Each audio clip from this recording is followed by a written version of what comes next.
श्री शिवाय नमस्तुभ्य। दोस्तों, आप सभी लोग जानते हैं कि 28 दिसंबर 2025 यानी रविवार को पड़ रही है पौष मास की शुक्ल पक्ष की दुर्गाष्टमी व्रत। और माता बहनों, यह वह दुर्गाष्टमी तिथि जो पौष मास में पड़ने वाली सबसे बड़ी दुर्गाष्टमी तिथि है, क्योंकि यह रविवार के दिन पड़ रही है और इसका बहुत ही बड़ा और विशेष महत्व होता है। तो आप लोगों को उसको 4 काली मिर्च के दाने और 7 लौंग का उपाय तो अवश्य ही वह तरह से करना चाहिए। इन दोनों का सहयोग बहुत कम आता है। और इसी के साथ में इस दिन आपको पौष मास दुर्गाष्टमी तिथि व्रत है तो आपको अवश्य ही करना चाहिए, क्योंकि ऐसा दिन पूरे साल में सिर्फ एक ही बार आता है। और दोस्तों, आप सभी लोग जानते हो कि पौष मास दुर्गाष्टमी तिथि व्रत है, तो मोशी को दुर्गाष्टमी तिथि का अगर सबसे बड़ा कोई उपाय है तो वह 4 काली मिर्च के दाने और 7 लौंग वाला उपाय है। तो दोस्तों, इस पौष मास दुर्गाष्टमी तिथि के दिन आप लोगों को इस 4 काली मिर्च के दाने और 7 लौंग वाला उपाय को जरूर करना है। बहुत सारे लोग होंगे जिन लोगों ने इस उपाय को ना किया हो, मतलब पूरा साल निकल गया, उन्होंने किसी भी दिन इस 4 काली मिर्च के दाने और 4 लौंग वाला उपाय को ना किया हो। पर दोस्तों, आपके पास एक आखिरी मौका बचा हुआ है, जो कि 28 नवंबर रविवार पौष मास दुर्गाष्टमी तिथि के दिन है। तो इस दिन आप लोगों को इस वाले उपाय को जरूर कर लेना है। भले ही आपने पूरे महीने भर इस उपाय को ना किया हो आपने, पर अगर आपने इस पौष मास महीने के पौष मास की दुर्गाष्टमी तिथि के दिन अगर इस वाले उपाय को कर लिया तो आपको इस उपाय को करने का वह फल मिलेगा जिसकी आपने कभी कल्पना भी नहीं करी होगी। इसीलिए आप लोग इस वाले उपाय को एक बार जरूर कर लेना है, ताकि आप लोगों के हाथों से यह मौका ना जा सके और आपको इस उपाय को करने का फल मिल सके।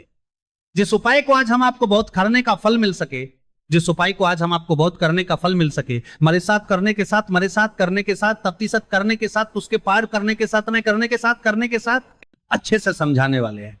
इस वीडियो को देखने के बाद इस उपाय को समझने के लिए आपको कोई और वीडियो को देखने की जरूरत नहीं पड़ेगी। तो चलिए दोस्तों, उपाय को शुरू करते हैं। देखिए, यही पौष मास महीने के पौष मास दुर्गाष्टमी तिथि के दिन ये इतना खास होता है, इतना महत्वपूर्ण होता है। देखा गया है कभी कभी बड़े बड़े पूजा पाठ अनुष्ठान से जो मनोकामना पूर्ण नहीं प्रद की होते, वह पौष मास महीने के पौष मास दुर्गाष्टमी तिथि के दिन एक छोटे से उपाय करने से ही आपकी मनोकामना पूर्ण हो जाती है। और बहुत सारे लोगों ने इस उपाय को किया भी, अभी परमाष्टमी के लिए कर देंगे है, और उनको इस उपाय को करने का फल भी जरूर मिला है। अगर आप लोग भी इस उपाय को करना चाहते हैं तो आप इस उपाय को पहले अच्छे से समझ सुन लेना, उसके बाद करना। आपको इस उपाय का फल जरूर मिलेगा और इस उपाय को कर लेने से आपके घर में चाहे किसी भी प्रकार की दुख और समस्या क्यों ना चल रही हो, आपको उसका कारण भी नहीं पता है कि भाई ये समस्या किस कारण से चल रही है, उसका कुछ भी कारण हो सकता है, जैसे पितृदोष हो सकता है या किसी भी तरह का मंगल दोष भी हो सकता है। तो इस दिन आप लोगों को ये वाला उपाय नाच किया है, जरूर कर लेना है। ये एक ऐसा उपाय है जिस उपाय को अगर किसी विशेष दिन पर किया जाए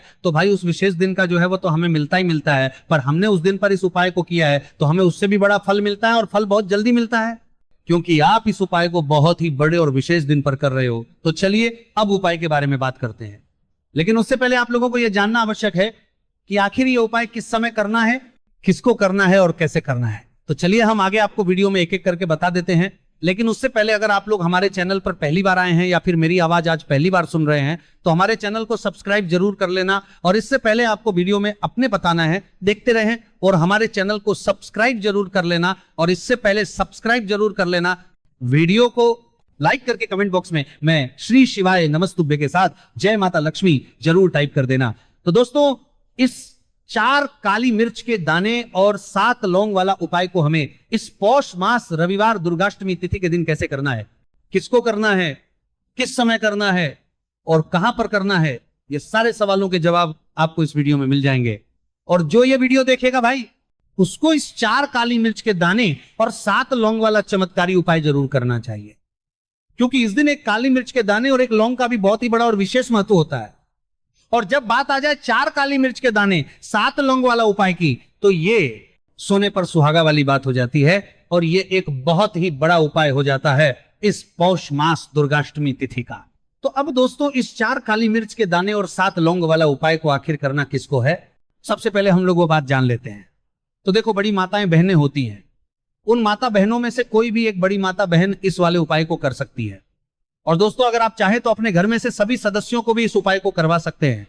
अगर आप किसी व्यक्ति की खुद की कोई मनोकामना है, खुद की कोई दुख और परेशानी है जो कि वो अपने लिए ही करना चाहता है, इस वाले उपाय को तो वह खुद अपने लिए भी कर सकता है। बाकी अगर कोई घर में से ऐसा है जो कि अपने पूरे घर परिवार की सुख और शांति के लिए ये वाला उपाय करना चाहता है तो भाई वो भी कर सकता है, उसमें भी कोई दिक्कत वाली बात नहीं है। कहने का मतलब यह है कि इस उपाय को हर एक सदस्य भी कर सकता है और पूरे घर परिवार के सदस्य के लिए घर की बड़ी माता बहनों में से कोई एक माता बहन भी कर सकती है। माताएं बहनें अगर घर में उपस्थित ना हो और ये वाला उपाय ना कर पा, सत्या करने का बहन कर पा रही हो, तो फिर घर का कोई बड़ा सदस्य भी इस 4 काली मिर्च के दाने और 7 लौंग वाला उपाय को कर सकता है, चाहे फिर वह पुरुष ही क्यों ना हो, उसमें कोई भी दिक्कत वाली बात नहीं है। अब दोस्तों, जो अगला प्रश्न निकल कर आता है वही आता है इस उपाय को लेकर के, आखिर इस उपाय को हमें किस समय करना है? सुबह के समय करना है कि शाम के समय करना है? तो देखो, इस वाले उपाय को आप लोग सुबह के समय भी कर सकते हो और शाम के समय करना है। तो देखो, इस वाले उपाय को आप लोग सुबह के समय भी कर सकते हो और शाम के समय प्रदोष काल में भी कर सकते हो। अब अगर आप पूछो कि भाई साहब सबसे उत्तम समय कौन सा रहेगा इस 4 काली मिर्च के दाने और 7 लौंग वाला उपाय को करने का, तो हम आपसे बस यही कहेंगे कि इस उपाय को आप शाम के समय करेंगे तो ज्यादा बेहतर होगा, बाकी सुबह के समय भी करेंगे तो भी अच्छा होगा, उसमें कोई भी दिक्कत वाली बात नहीं है। तो देखिए, पौष मास दिन जो दुर्गाष्टमी तिथि व्रत पड़ती है उसे मां लक्ष्मी के नाम से भी जाना जाता है। दुर्गाष्टमी तिथि का दिन माता लक्ष्मी, जो कि मां दुर्गा का 7वां स्वरूप रूप है, उसे ही समर्पित होती है और साल 2025 माता लक्ष्मी का ही साल है। ऐसे में जो लोग माता लक्ष्मी की कृपा प्राप्त करना चाहते हैं, मां लक्ष्मी का आशीर्वाद प्राप्त करना चाहते हैं, माता लक्ष्मी के आशीर्वाद से महाधनी बनना चाहते हैं, वह लोग इस उपाय को जरूर करें। अब देखिए, माता लक्ष्मी जो है, इनका रूप अत्यंत भयानक है, लेकिन यह भक्तों के लिए असीम दया और रक्षा प्रदान करने वाली माता मानी जाती है। जब कोई किसी व्यक्ति को कोई दुख और कष्ट देते हैं तो वह व्यक्ति अपने जीवन में पूरी तरह से परेशान हो जाता है। उसके पास पैसे की कमी भी होती है, उसके पास कर्ज की समस्याएं बढ़ती हैं, उसके घर में बीमारियां भी होती हैं। अब आपको बता दें कि माता लक्ष्मी अगर किसी से प्रसन्न हो जाए एक बार, फिर उसके सभी काम न्यारे हो जाते हैं। मतलब उसके घर में हर तरफ से धन दौलत बिखरना शुरू हो जाता है। इतना धन देते हैं माता लक्ष्मी, इतना सुख समृद्धि देते हैं कि व्यक्ति संभाल नहीं पाता और उसे अपने भाग्य पर विश्वास नहीं होता। माताएं बहनें, यह बिल्कुल सत्य है कि माता लक्ष्मी जब नाराज हो जाती तब भयंकर तबाही लाती है। लेकिन आपको बता दें कि माता लक्ष्मी तो शत्रु विनिशानी और इन्हें शुभंकर भी कहा जाता है, क्योंकि ये अपने भक्तों को आपको शुभ फल प्रदान करती है। लेकिन अगर कोई व्यक्ति माता लक्ष्मी की उपासना करते हैं और उस समय कोई भूल चूक हो जाती है तो माता लक्ष्मी अपने उस भक्त को तुरंत क्षमा भी कर देती है और उसके जीवन को सुख से भर देती है। और पौष मास दुर्गाष्टमी तिथि का जो दिन होता है, आपको बता दें, यह दिन मां दुर्गा की 7वां स्वरूप को समर्पित है। इसी दिन हम भगवान भोलेनाथ और मां लक्ष्मी की उपासना करते हैं। इस दिन मां लक्ष्मी बहुत ही प्रसन्न मुद्रा में होती है। साथ ही साथ आपको बता दें कि इस दिन किए गए कुछ उपाय आपके जीवन में ऐसे ऐसे चमत्कार करते हैं जो बड़े बड़े उपाय नहीं कर पाते। बहुत सारी चीज जो काम नहीं कर पाती हैं, वो पौष मास तिथि दुर्गाष्टमी के दिन किए गए उपाय कर देते हैं। तो देखिए, माता लक्ष्मी ही है जो आपके कष्टों को जल्दी से जल्दी दूर करेंगे, क्योंकि साल 2025 चल रहा है, जो कि ये साल माता लक्ष्मी का ही साल है। और आप विश्वास मानिए, अगर 2025 में आपने सफलतापूर्वक सच्चे मन से माता लक्ष्मी को प्रसन्न कर लिया तो आने वाली आपकी जो 7 पीढ़ियां है ना, वो भी अपने जीवन में धन सुख समृद्धि देखेंगे। कभी भी लौटकर आपके घर में निर्धनता नहीं आएगी। कहते हैं ना कि पीढ़ी की पीढ़ियां भी धनवान बन रही हैं इन लोगों की। तो पीढ़ी दर पीढ़ी जो धन बढ़ता है वो ऐसे ही लोगों के घर में बढ़ता है जो पौष मास दुर्गाष्टमी तिथि के दिन माता लक्ष्मी को प्रसन्न कर लेते, अपने पितरों को प्रसन्न कर लेते, मां लक्ष्मी को प्रसन्न कर लेते, श्री हरि विष्णु को प्रसन्न कर लेते। साथ ही साथ घर में अगर वास्तु दोष होना, तब भी धन की समस्याएं जो है वह उत्पन्न हो जाती हैं। और ये जो उपाय हम आपके लिए लेकर आए हैं, ये उपाय आपके घर से वास्तु दोष, नजर दोष को भी दूर करेगा और माता कालरात्रि की तो कृपा आपको मिलेगी ही मिलेगी। तो बात कर लेते हैं ये कौन सा उपाय है और किस तरह से आपको इसे करना है। तो देखिए, सबसे पहले काली मिर्च यहां पर आपको लेनी है। कितने दाने? 4 दाने लेने हैं। बिल्कुल भी टूटे हुए ना हो, खंडित ना हो, साबुत से दाने आपको लेने हैं। एक लेना है कपूर, बहुत ही छोटा सा कपूर का टुकड़ा या कपूर की टिकियां। अगर बड़ा कपूर है तो उसमें से तोड़कर निकाल लें। और 7 लौंग लेना है।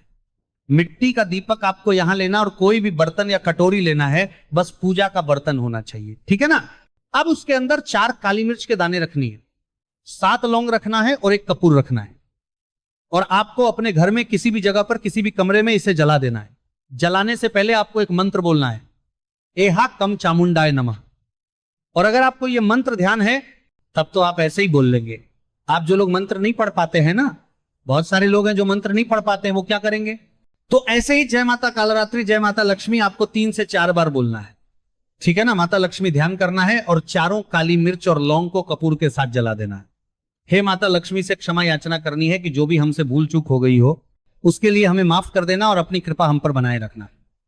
तो देखिए, माता कालरात्रि का हमेशा जब भी आप उनका कोई उपाय करते हैं आपको हमेशा ही उनसे क्षमा याचना जरूर जरूर करनी होती है, क्योंकि हमसे भूल चूक जो भी हो जाती है जाने अनजाने में, उसके लिए हमें हमेशा माता से क्षमा मांगनी चाहिए। क्योंकि जब भी हम उनसे क्षमा मांगते हैं, उनसे प्रार्थना करते हैं और उनसे जुड़े हुए उपाय करते हैं, तो देवी माता ना बहुत जल्दी अपने भक्तों को क्षमा करते हैं और उनके कष्टों को दूर कर देते हैं। तो बहुत ही अचूक उपाय है इस पौष मास दुर्गाष्टमी तिथि दिन का। तो किस समय आपको यह उपाय करना है? तो देखिए, शाम के समय किसी भी समय आप इस उपाय को कर लीजिए। रात के 8:00 बजे या 8:30 तक भी आप इस उपाय को कर सकते हैं। अब बात कर लेते हैं दूसरे उपाय की, क्योंकि इस दिन पौष मास दुर्गाष्टमी तिथि है और यह जो दुर्गाष्टमी तिथि का दिन है, यह देवी माता लक्ष्मी को समर्पित है और इस दिन मां लक्ष्मी भी बहुत ही प्रसन्न मुद्रा में होती है। अब आपको बता दें कि पौष मास का समय चल रहा है, जिसे हम जगत जननी जगदम्बा का समय भी बोलते हैं, और धन संपदा को बढ़ाने के लिए, क्योंकि यह महीना मां जगदम्बा को ही समर्पित है और ज्यादा समय इस माह में मां जगदम्बा धरती पर भ्रमण करती है और अपने भक्तों की मनोकामना को पूरा करती है। भगवान स्वयं गीता में कह रहे हैं कि जितने भी माह है, जितने भी महीने होते हैं, उनमें पौष मास यानी, तो आप समझ सकते हैं कि यह पूरा महीना माह जगदम्बा और श्री हरि विष्णु को समर्पित है और इस माह में पितरों को प्रसन्न करने के लिए भी बहुत उपाय किए जाते हैं। अब आपको करना क्या है? देखिए, स्थिर लक्ष्मी का घर में वास होगा, कभी धन की कमी नहीं आने वाली, आपके जीवन में हमेशा आपके पास पैसा रहेगा। मां जगदम्बा को लाल रंग बहुत ज्यादा प्रिय है। आपको क्या करना है? एक लाल रंग का पुष्प लेना है और एक लाल सेब आपको लेकर आना है। अगर सेब आपको नहीं मिलता है तो कोई भी लाल फल ले लीजिए। 2 छोटी लौंग आपको लेनी है। एक कपूर लेना है। घर के मंदिर में बैठ जाएंगे, सबसे पहले माता दुर्गा के सामने लंबी बाती का दीपक आपको जलाकर रख देना है। शुद्ध देसी घी से दीपक तैयार कर लेना और दीपक जलाकर रख देना। माता लक्ष्मी के सामने अब जो आपने 7 लौंग और 1 कपूर लिया है, यह मां लक्ष्मी के सामने आपको जला देना है। अब जो लाल रंग का फल आप लेकर आए हैं, देखिए सेब लाते हैं तब तो बहुत ज्यादा उत्तम है। अनार नहीं मिलता है आपको, बहुत सारी जगह पर एकदम से फल नहीं मिल पाते हैं ना, तब आप कोई भी लाल रंग का एक फल उनको अर्पित कीजिए। एक लाल फूल मां को अर्पित कीजिए। लाल फूल में आप गुलाब का भी ले सकते हैं, कमल ले सकते हैं, ओहल ले सकते हैं, कोई भी लाल फूल आप ले लीजिए और मां जगदम्बा को अर्पित कीजिए और फिर देखिए कि कैसे आपके पास धन बरसता है। ऐसा समझ लीजिए धन संभालना मुश्किल हो जाएगा। अगर ये उपाय कर लिया, सच्ची श्रद्धा से कर लिया और मां लक्ष्मी की कृपा मिल गई, तो आप अब आपके भाग्य को बदलने में, चमकने में ज्यादा देर नहीं लगेगी। तो शाम के समय का ये उपाय है और शाम के समय में ही आपको अपने घर के मंदिर में माता लक्ष्मी के सामने करना है। आप देखिए, बात कर लेते हैं बहुत जल्दी से अपने तीसरे उपाय की, जो कि है पितरों को प्रसन्न करने के लिए, क्योंकि पौष मास दुर्गाष्टमी तिथि का दिन है जो हमारे पितरों को भी समर्पित है। और पितृ प्रसन्न तो पूरा घर ही प्रसन्न रहता है, क्योंकि पित्त जिनके प्रसन्न होते हैं उनके घर में कभी कष्ट नहीं आते, कभी दुख नहीं आते। इसीलिए आपको हमेशा अपने पितरों को प्रसन्न रखना चाहिए। पित्त कैसे प्रसन्न रहेंगे? आप जहां पर अपने घर में पीने का पानी रखते हैं अपने पित्त पितों के लिए, वहां पर आपको एक दीपक लगाना है। दीपक किस चीज का लगाएंगे? वो आपके यहां पर सरसों के तेल का दीपक लगा सकते हैं, या तिल का तेल अगर मिल जाता है तो उसका दीपक लगे। हमेशा पितृ प्रसन्न रहेंगे और कभी पितृ दोष की वजह से घर में ना क्लेश होगा, ना संकट आएंगे, ना धन की कमी आएगी, ना कर्ज की समस्याएं आएंगी। तो अगर आपको जानकारी अच्छी लगी हो तो वीडियो लाइक और चैनल को जरूर सब्सक्राइब करें। मिलते हैं फिर एक नए वीडियो के साथ। श्री शिवाय नमस्तुभ्यम। इस वीडियो में दिखाई गई कथा केवल धार्मिक प्रेरणा के लिए है। इसमें प्रयोग की गई आवाज कृत्रिम AI जनरेटेड है और इसका उद्देश्य किसी भी व्यक्ति की नकल करना नहीं है।